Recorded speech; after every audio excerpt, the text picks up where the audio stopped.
Lastik getir sen.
Malum mevsim geçişlerinden dolayı bu aralar kış lastiklerini araçlardan söküp yaz lastiklerini takıp rotunu, balansını ve ön takım kontrol işlemlerini yaparak emniyetli bir şekilde araç sahiplerine teslim ediyoruz.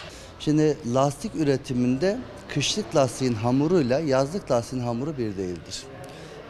Bu hamur lastiğin üretim aşamasında kışlık lastiklerde kılcal damarlar vardır.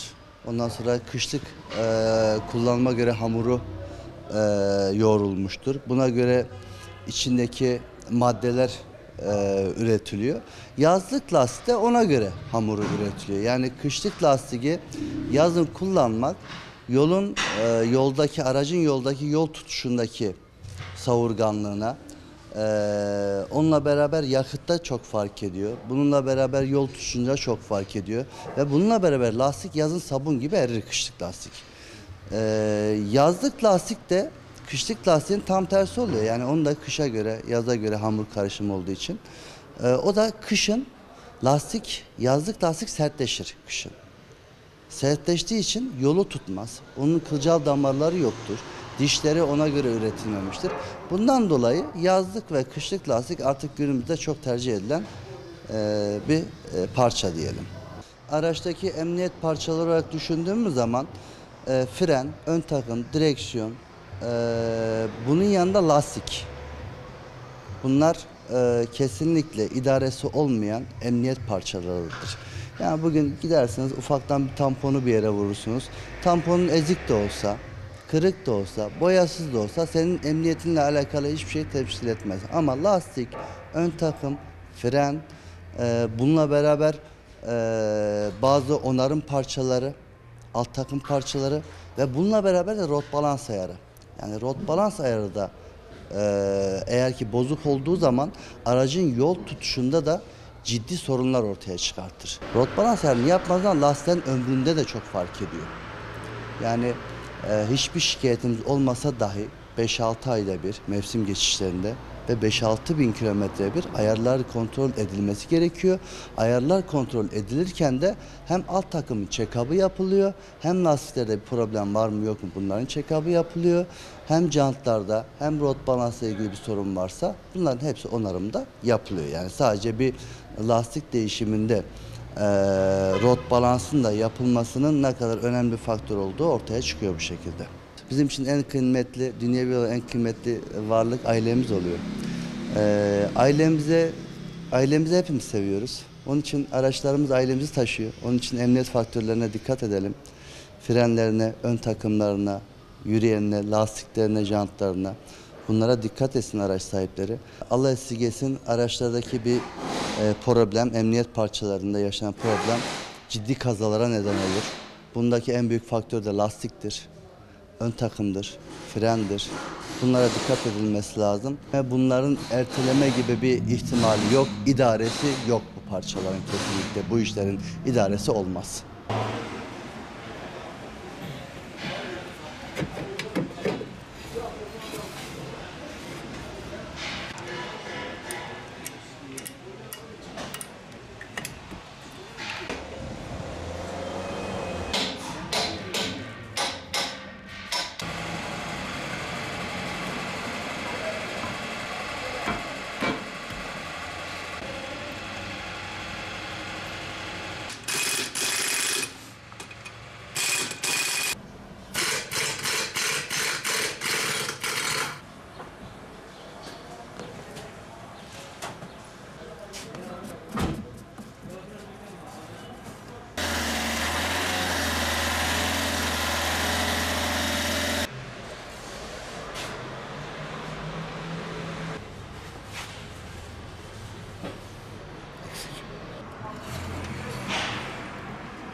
Fren hidrolik yağımız da tamam. Cam suyumuz tamam.